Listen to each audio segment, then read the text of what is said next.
live ku Projan Media TV tukwebaza yonna gy'osinziira okubanga weekumidde ku mukutu ne kugamba nti subscribinga onyiga akadde osobole okubanga ofuna updates ezigenda maaso mu ggwanga. Yes, olunaku olwaleero bingi ebigenda maaso mu ggwanga era nga olunaku lw'eggulu twabadde ne speech y'omukulembeze naye nga mu bye yayogedde ekyasinze okunkwatako ye story gye tuzze tugoberera ey'abaana abali ebweru era nga omukulu yavuddeyo n'asinziira ku magulu ge abiri n'agamba nti airport yo nga yo tebagenda kubanga bagigula essaawa zino. Osegeera yaganye airport okubanga bazigula era ekyo yakigaanidde ddala naye embeera y'okuba nti bakomyawo abaana ab'enjawulo kye bayita repatriation wagezaako obbakomyawo mu ggwanga kyo teyakiganye era kyagendera mu maaso era gwe kadama wange yonna gy'osinziira beera mugumu nti essaawa yonna bajja kuba bakutuukako.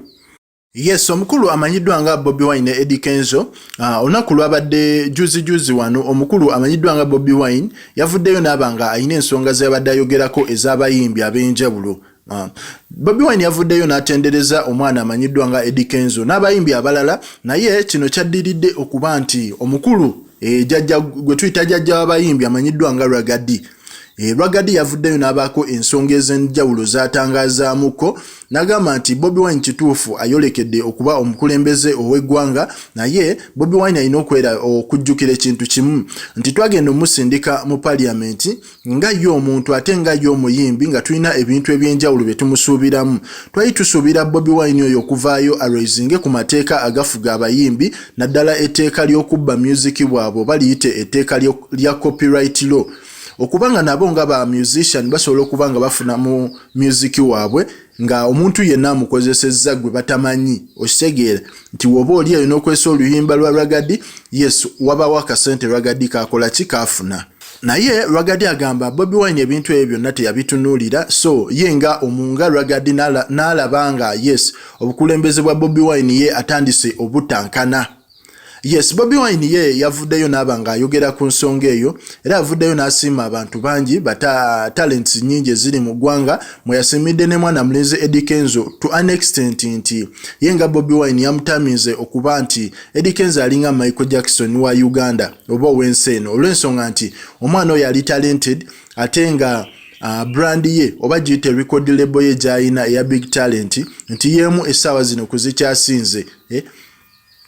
Nagamba nti Eddie Kenzo y'omu ku bayimbi essaawa zino betubala mu Uganda oba ne mu Africa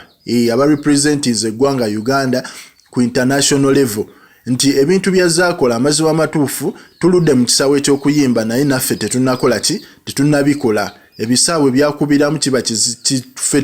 kizibu nnyo ffe okuba nti twali tubikoleddemukko yadde naffe tukoze eki tuyimbye. So Bobi Wine n'asiima Eddie Kenzo okusobola okuba nga agezaako yimirizaawo music industry ya Uganda era n'amusiimira ddala okusobola okuba nti ye ng'omuntu yasazeewo n'omutima gwe okusobola okuba nti avaayo awagire people power.